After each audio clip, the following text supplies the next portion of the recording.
Hi folks, welcome back to the Hoard and welcome to the aftermath of this winter storm known as Stella.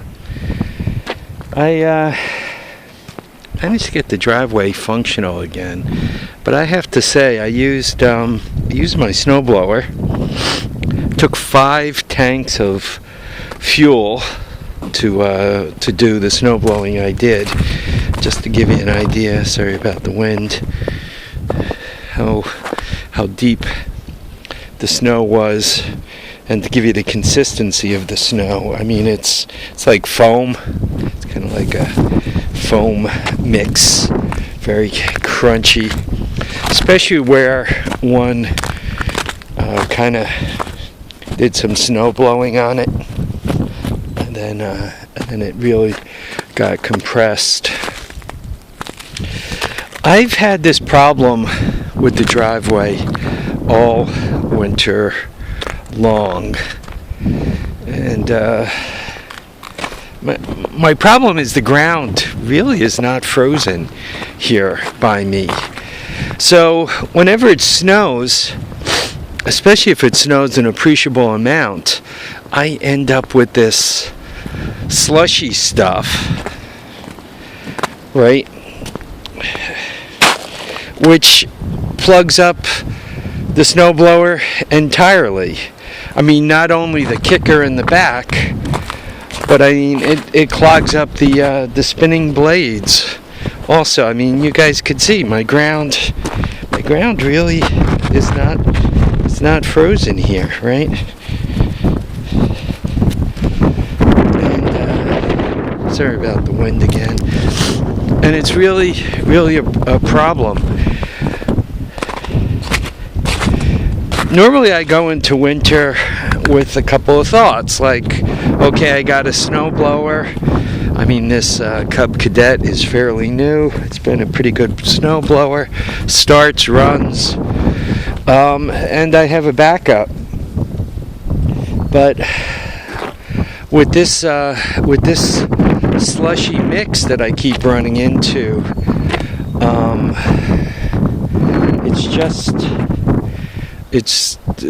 quite honestly, the snowblower just isn't working out for me.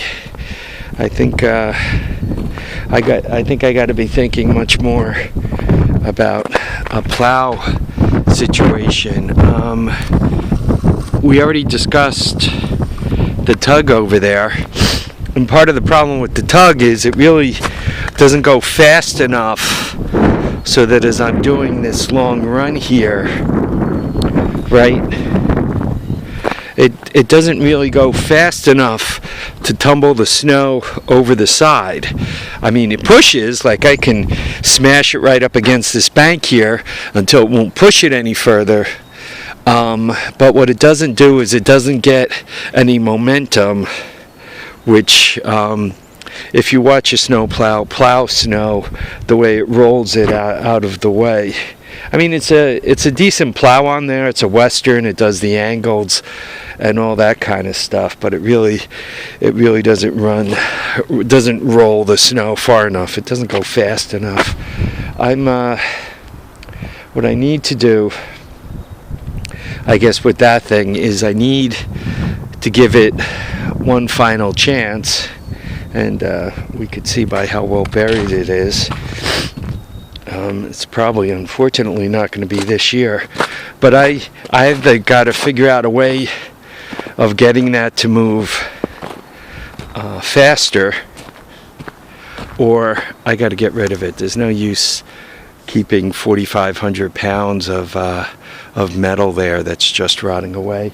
It's got the Ford 6-cylinder in it, the 300 cubic inch 6, that's run on propane, so the engine's in really nice shape. It's like mid-80s vintage, the first beginnings of electronic ignition. I mean, you know, distributor and that kind of stuff.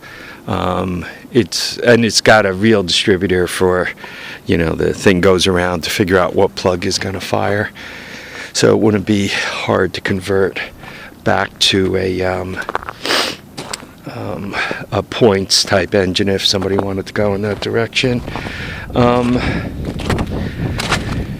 So I either have to get that moving a lot faster, or I have to think of something else. I have the backhoe loader, and unfortunately, in the typical Harvey way, I packed it in there pretty good.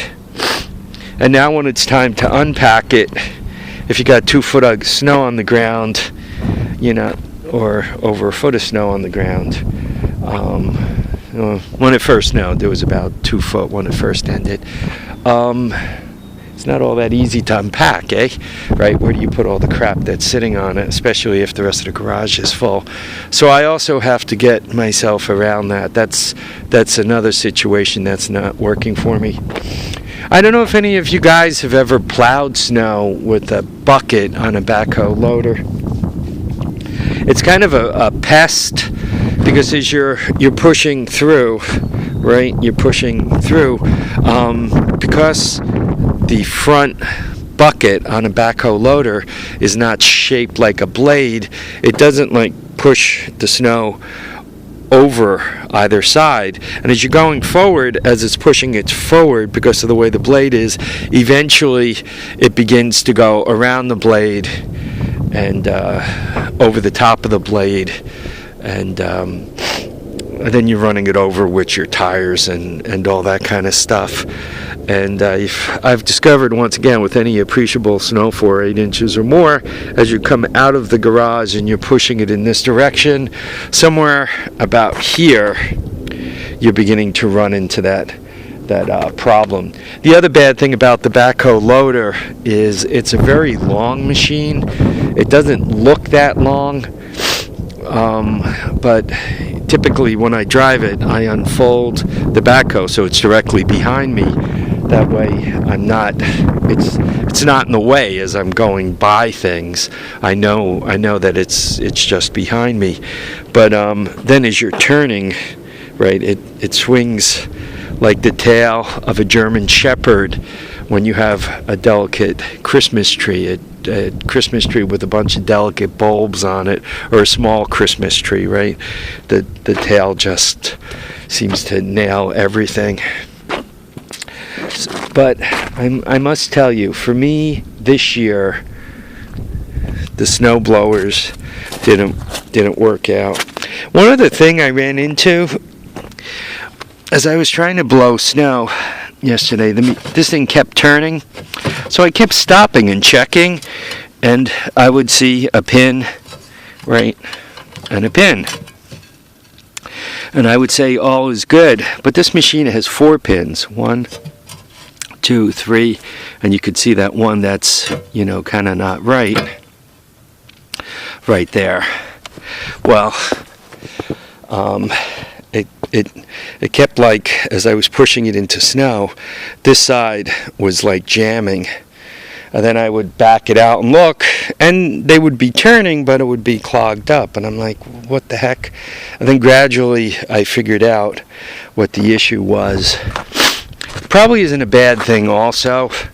Probably would help if I sprayed that thing with some kind of non-stick silicone or something like that. Yeah, the good thing about the driveway being warm, the ground not being frozen, it's going to take a very short period of time, and I'll be not only to blacktop, but I'll be to dry blacktop, right? And that's, whenever you're doing your driveway, that's where you want to get. According to the weather reports, we have some 40s coming, but I guess we ran out of 50s in February, right?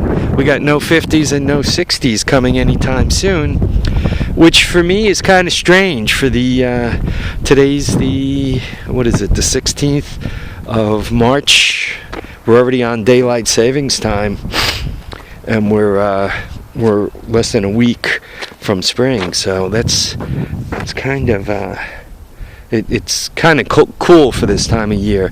Typically my normal high-low split is somewhere in the mid-40s and somewhere in the mid-20s, and we've been getting high-low splits somewhere in the mid-30s and somewhere in the mid-teens. So we're a full 10 degrees off.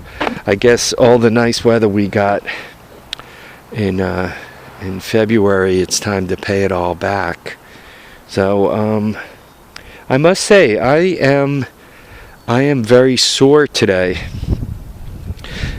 because a lot of times to get this thing to push through, right, even when all the augers were running, I really kind of had to lean on it and bounce it and fight with it quite a lot. And when you're doing that from the end of the driveway all the way down to the street is close to 500 feet. So when you're doing that bouncy and jerking and bouncing and so forth on a major part of a 60-year-old body, the snowblower lived, but I'm feeling the wear and tear. I guess the good thing is I was able to do it and survive, but I am paying back. I have to pay that back today. Anyway, just a quick video to show you that indeed I survived the snowstorm, only a little bit worse for wear. Kind of like, the rental car that the kids take on spring break, right? It's not dead, but it has that faint smell like somebody might have left partially digested beer in the back seat, and it's got some unexplained dents and bruises, but still moving, still alive. All right, folks, I want to thank you all for watching and commenting and subscribing. Oh, by the way, snowblower and solar lights, very bad combo, right? Very, very bad combo. Think it could be fixed? Anyway, folks, once again, thanks for watching, commenting, and subscribing. Remember to keep your feet down, keep your heads up, and please get out there and enjoy all your days. Bye now, folks.